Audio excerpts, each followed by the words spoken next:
Number 1. The Pearl of the Orient Seas. What if I told you this country has beautiful girls who sometimes end up eating from trash just to survive? Would you believe me? And yet, plenty of people still call it a paradise once the nightlights turn on. If there's a country that feels like it's always on fast forward, it's the Philippines, a nation of 7,600 plus islands scattered across the Pacific like confetti. Picture this. If you visited one new island every day, you'd need over 20 years to step on them all. No wonder it's called the Pearl of the Orient Seas. It isn't just pretty, it's alive. Geographically, the Philippines sits between the South China Sea and the Pacific Ocean, right on the Ring of Fire, so earthquakes, restless volcanoes, and typhoons are part of the deal. But what's wild is how quickly people adapt. One moment a street is flooded, and the next, someone's grilling pork skewers under a floodlight like it's a normal Tuesday. With 115 plus million people, the Philippines is the 13th most populous country on Earth, and nearly half the population is under 25. That youthful energy is loud in the best way. Karaoke drifting through neighborhoods, basketball courts turning into social hubs, sometimes even doubling as flood zones. And fun twist, while Japan gets most of the karaoke credit, the first patented sing-along system came from a Filipino inventor, Roberto del Rosario. Culturally, the Philippines is a remix. 333 years of Spanish rule, about 50 years of American influence, plus a deep Asian backbone that holds it together. You'll see colonial-style churches, taste flavors that can feel Chinese or even Mexican, and hear the language switch mid-sentence. Filipino, Tagalog-based, and English are both official, and there are hundreds of local languages, so two Filipinos might still use Tagalog or English to communicate smoothly. Even the flag has a mood switch. In peace, the blue stripe goes on top. In wartime, the red goes above it. One of the only flags on Earth that can signal war just by being flipped. And the final, only in the Philippines, surprise. They might have the longest Christmas season in the world. As early as September, once the calendar hits the BR months, Christmas music takes over malls, and families start decorating like the holidays are already here. What about you? Do you have any holidays coming up soon? And where are you watching from in the world? Drop a comment below.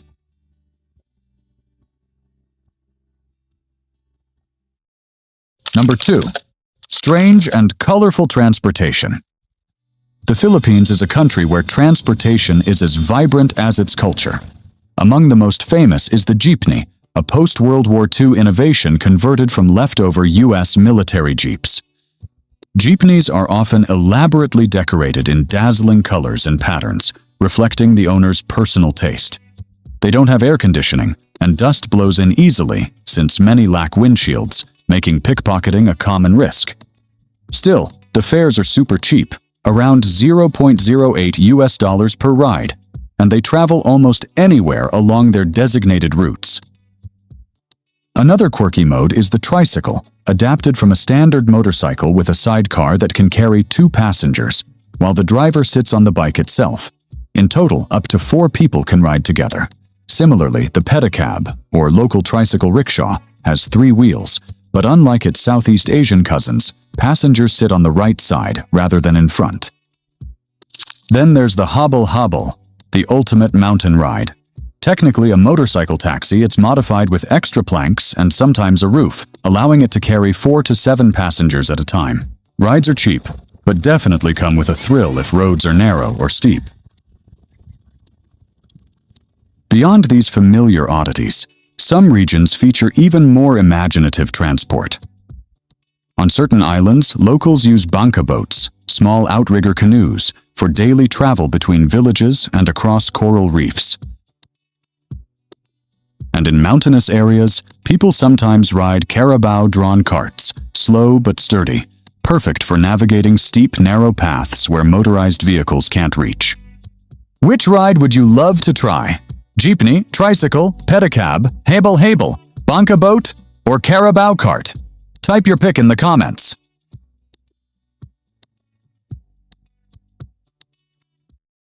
Number 3. The magical beauty of Filipino women. There's something unmistakable about the beauty of Filipino women. It's not just in how they look, but in how they carry themselves. Their sun-kissed brown skin, dark hair, and expressive eyes reflect centuries of Austronesian roots, Spanish grace, and American modernity, blending into something entirely unique, unmistakably Filipino. On formal occasions, they still wear the elegant Filipiniana, the butterfly-sleeved terno, or the Maria Clara gown, paired with handmade gold jewelry and pearl accessories.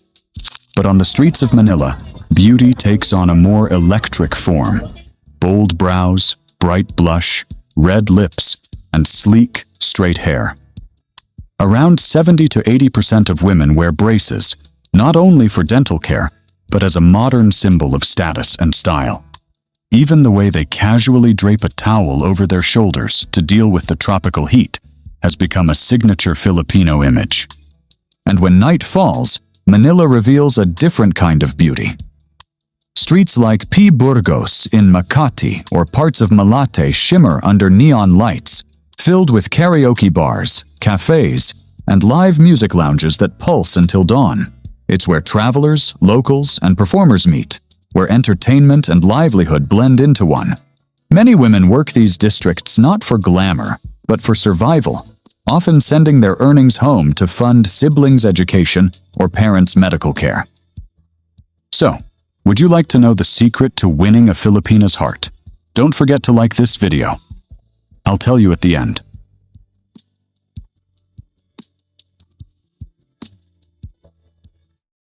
Number 4. The art of napping and the toilet paper. Walk through any Filipino city at noon, and you'll notice something that might shock travelers from colder, busier countries. People sleeping everywhere, jeepney drivers slumped across their seats, students stretched out on park benches, construction workers napping under the shade of palm trees. In the Philippines, this isn't laziness, it's survival. The heat can hit over 100 degrees Fahrenheit, traffic crawls for hours, and many people start work before sunrise, so a quick siesta isn't just accepted, it's practically sacred. Offices often turn a blind eye when employees nap at their desks, and nobody bats an eye if someone dozes off on a sidewalk. Here, rest is part of the rhythm of life, not something to apologize for. But after that refreshing public nap, you might wake up with another kind of urgent need. And that's when reality hits. Because in the Philippines, even restrooms have their own cultural twist. Many public toilets, small eateries, and even some restaurants don't provide toilet paper. Instead, you'll find a plastic pail and dipper, locally known as a tabo, used for washing with water. It's a perfectly hygienic tradition, but one that can surprise unprepared travelers. So if you're visiting, always keep a small pack of tissue in your bag. And here's where it gets even funnier. In the Philippines, the word tissue means napkins, toilet paper, or even paper towels. But napkin, that means a feminine hygiene product. So imagine the confusion when a foreigner confidently asks a waiter, "Can I get a napkin?" And the poor guy freezes before awkwardly replying. Morale of the story? In this country, language lessons can save both your face and your dignity. Once you get used to the little daily quirks, you'll notice the Philippines' biggest wow isn't a habit at all. It's the women.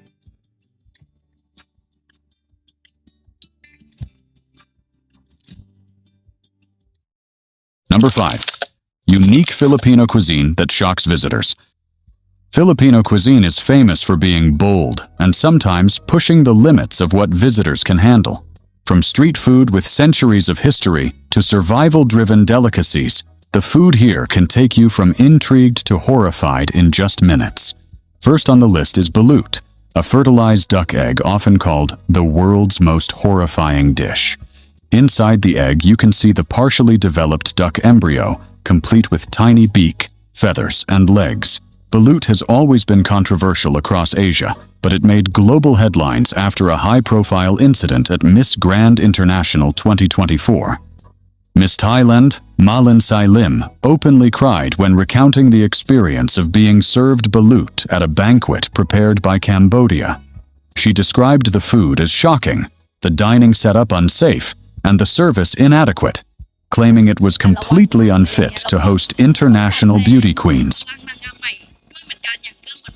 Nothing reflects the harsh reality of poverty quite like pagpag, a recycled dish consumed by millions who have no other choice. Pagpag is made from leftover meat, fish, or vegetables collected from trash bins at fast food chains and supermarkets. Historically, it has been a staple in Manila's slums, where over 20 million people live in informal settlements. In Manila alone, half of the 11 million residents reside in such conditions. Paranaque's slum district, home to 4 million people, is notorious for overcrowded, leaky homes and polluted waterways, precisely where pagpag became essential. Many families earn only $1.70 a day, making it impossible to afford fresh food. People scavenge for discarded fried chicken pieces and other scraps, clean them multiple times, and cook them with spices, garlic, onions, and chili to mask any off flavors. One bag of pagpag costs roughly 20 pesos, approximately 30 cents, and is usually sold out in under a minute.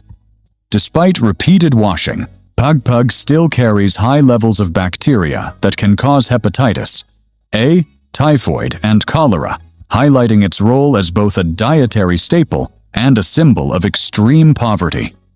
Another daring Filipino delicacy is tamilok, a giant wood-boring mollusk often described as a sea worm.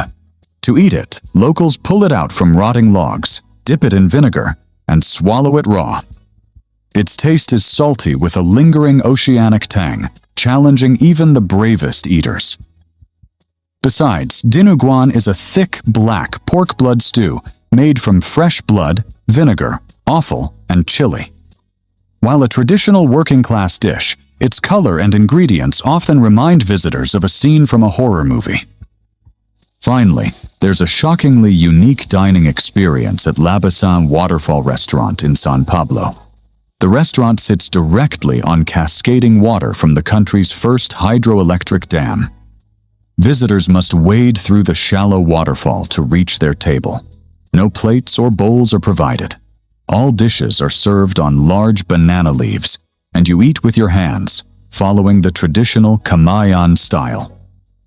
Meals here depend entirely on the weather, and tables may be relocated for safety. Yet, the reward is unforgettable: cooling water on your feet, traditional music, and performances by local dancers.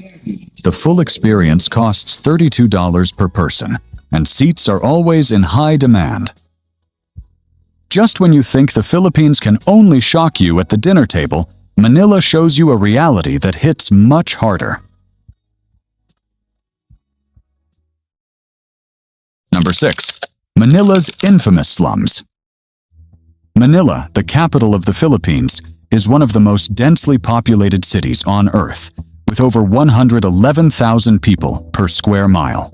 Amid skyscrapers and bustling streets, the city is marked by an extreme gap between wealth and poverty. Around 20 million Filipinos live below the poverty line, surviving on tiny incomes that barely cover basic necessities for a family of 5, including proper housing, electricity, and clean water. About 35% of Manila's population lives in slum conditions, crowded into flimsy makeshift structures.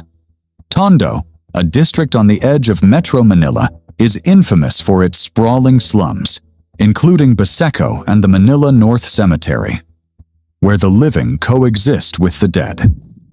Tondo itself spans just 3.3 square miles, but houses over 631,000 people, which works out to nearly 190,000 people per square mile, an almost unimaginable density. Homes are often constructed from corrugated metal and scrap wood, featuring leaking roofs, crumbling stairs, and rusted railings, with rooftop extensions squeezed in wherever space allows, power lines dangling low enough to brush your head, while streets and alleys are clogged with trash and stagnant, polluted water wins its way through the community, forcing residents to adapt in any way they can, often surviving by scavenging and earning barely $1.70 a day to make ends meet. When the rainy season arrives, even a small drizzle can flood entire blocks within minutes. Children bathe in pitch-black water that stinks of decay, the kind of smell you can catch from the shore before you even see it. Fires can ignite easily in the intense heat. Children often sift through burned debris to find anything reusable, and some families have as many as 10 children without knowing how they will survive. Violence is also a concern, as the Philippines ranks among the highest in gun ownership globally, with nearly 5 guns per 100 people, making slum neighborhoods potentially dangerous. If I gave you $1,000, would you agree to live here for a week? If yes, comment 1. If not, comment 2. Yet this extreme poverty exists alongside notable wealth. More than 5% of Filipino households own at least $1 million, highlighting the staggering inequality shaping life in Manila. These slums reveal the resilience and resourcefulness of people living on the edge, while the city continues to grow and thrive around them.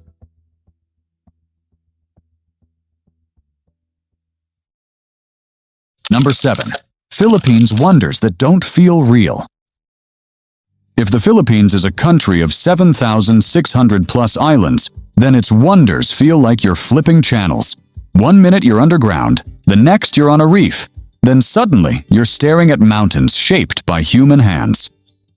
First, there's Puerto Princesa Subterranean River National Park in Palawan, a UNESCO World Heritage Site where a river runs through a massive cave system and flows toward the sea, like the island is hiding its own private tunnel network.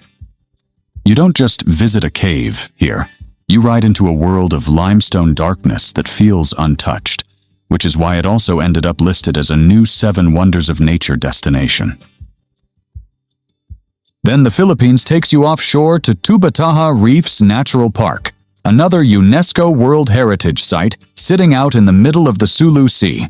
It protects nearly 100,000 hectares of marine habitat. Drop down toward the reef walls and, around 100 meters deep, it turns into a full underwater city. Coral everywhere, rays cruising close to the seafloor, and yes, leopard sharks can be seen moving in groups in the open blue. What makes it even crazier is the biodiversity. Tubataha is often cited as having about 600 fish species and around 360 coral species, and the 2 tiny islets also serve as a home for roughly 100 species of seabirds. From ocean to mountains, the country hits you with something humans built so perfectly, it looks natural. The rice terraces of the Philippine Cordilleras. UNESCO describes them as an ancient living landscape, built around 2,000 years ago and passed down through generations. Engineering, agriculture, and culture, all stacked into the mountains like stairways made of green. And just when you think you've seen every weird shape possible, Bohol shows up with the Chocolate Hills, at least 1,260 cone-like limestone hills, some estimates go higher, spread across more than 50 square kilometers, turning brown in the dry season like someone dusted the landscape with cocoa. Now, those landscapes weren't shaped by magic.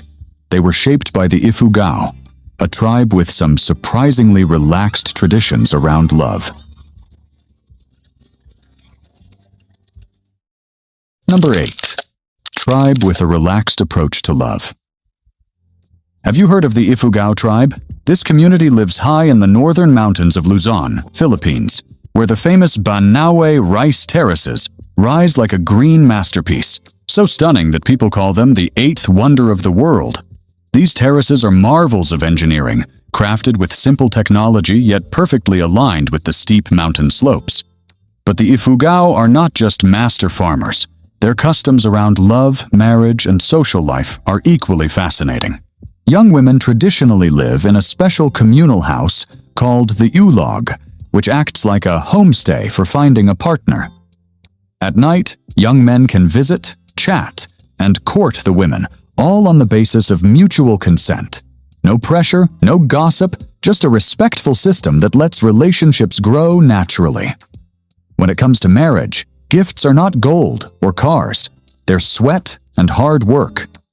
Men must help the woman's family in the fields, carry water, and assist in building houses. Think you can be lazy and still win her heart? Think again. You'll stay single. If you spot a square wooden house with no windows and a pointed thatched roof, there's a 90% chance it belongs to the ifugao.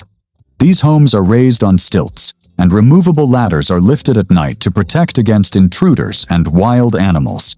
Villages usually consist of 5 to 10 scattered houses, nestled among the lush terraces. Beyond their unique houses and love traditions, the ifugao also have a fascinating past. Historically, the ifugao and some other Cordillera tribes practiced headhunting. Though it sounds terrifying, it was a spiritual and symbolic tradition to honor bravery, mark victory in war, and even ensure a bountiful harvest. Fortunately, this practice has completely disappeared. Today, the only hunting they do is for the perfect photo of the terraces and the occasional tourist. Meanwhile, love and sexuality are considered natural and open topics among the ifugao, with women holding respect and influence equal to men, something rare in many other cultures.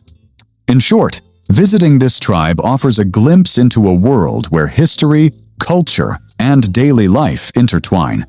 Just remember to respect their traditions while exploring. And just when you think you've heard the wildest tradition in the Philippines, wait until you see how some funerals turn into a party. Number 9. Filipino funerals. A party and a gambling night. If you think funerals are always silent, somber, and filled with tears, wait until you witness one in the Philippines. In many parts of the world, funerals are quiet, respectful gatherings where people come to mourn the loss of a loved one.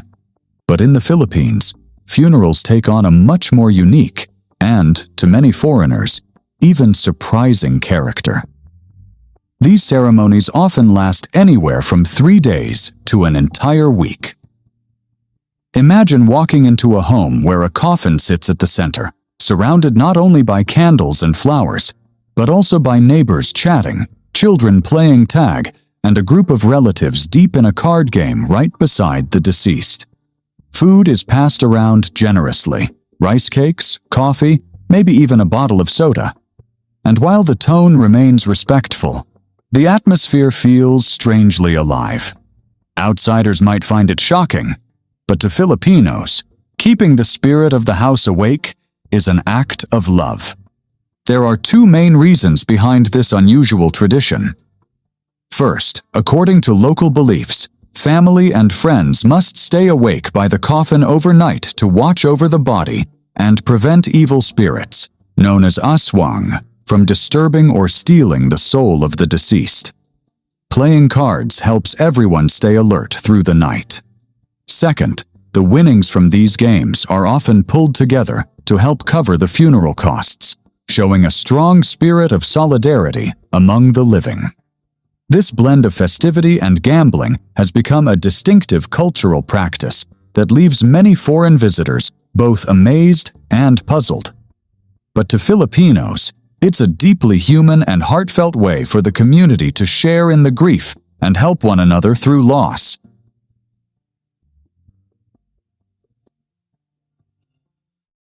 Number 10. House lifting tradition. On the remote islands of the Philippines, there is a unique tradition called bayanihan, which symbolizes community spirit and cooperation.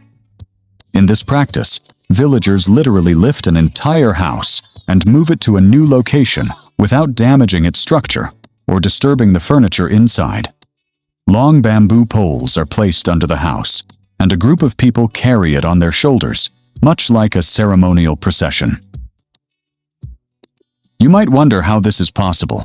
Traditional Filipino houses, known as bahay kubo, are lightweight, simple structures, usually made of wood, bamboo, and palm leaves, and rarely exceed 1 or 2 low floors, like a stilt house. With just 15 to 20 strong volunteers, a house can be moved across mountains, streams, or even a few miles to a new site. The spirit of helping each other drives this tradition, not mere obligation. This practice has even inspired the Bayanihan Festival, where teams compete to move houses the fastest and most carefully over distances of 0.6 to 3.1 miles. While the house is being carried, family members, especially women, prepare hearty meals to thank the volunteers, turning the event into both a communal challenge and a celebration of gratitude. Beyond moving houses, Bayanihan also extends to building new homes. Whenever someone plans to construct a hut or move into a new house, the entire community pitches in. Some provide bamboo or wood. Others contribute palm leaves or straw for roofing, and everyone helps with the construction. This cooperative spirit is crucial in a country prone to typhoons, earthquakes, and volcanic eruptions, ensuring homes are built quickly, safely, and with community support.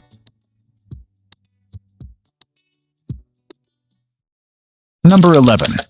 Philippines cost of living. The Philippines can feel surprisingly affordable until you choose Metro Manila, where big city prices and traffic hit at the same time. Rent swings the most. In Manila, a one-bedroom in the city center often sits around 20,000 to 45,000 pesos per month, roughly $350 to $800. While outside the center, it's commonly 10,000 to 21,000 pesos. For a real-life reference, I once lived in a two-bedroom in Pasig, about 52 square meters, with a balcony for morning coffee, paying around 25,000 pesos, about $430. For that size, view, and the amenities the building offered, you'd basically never find an equivalent deal in the US. That condo setup came with a pool for relaxing, and a gym where you could get a membership for around $10 per month. The location made daily life easy too. Lots of malls, food spots everywhere, and BGC close enough that you never ran out of entertainment options. Utilities are where foreigners sometimes get surprised, especially electricity if you use air conditioning a lot, because power bills can change your budget fast.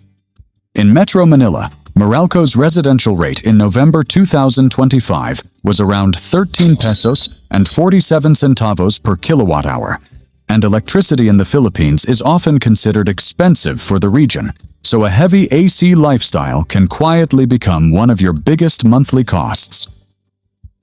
Food is usually the good news if you eat like locals, but if you go mall lifestyle with imported groceries, coffee chains, and constant delivery, the Philippines stops feeling cheap quickly.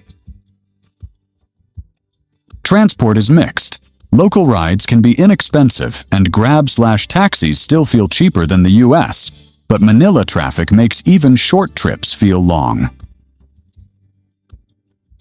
Long stayers also need to budget immigration costs.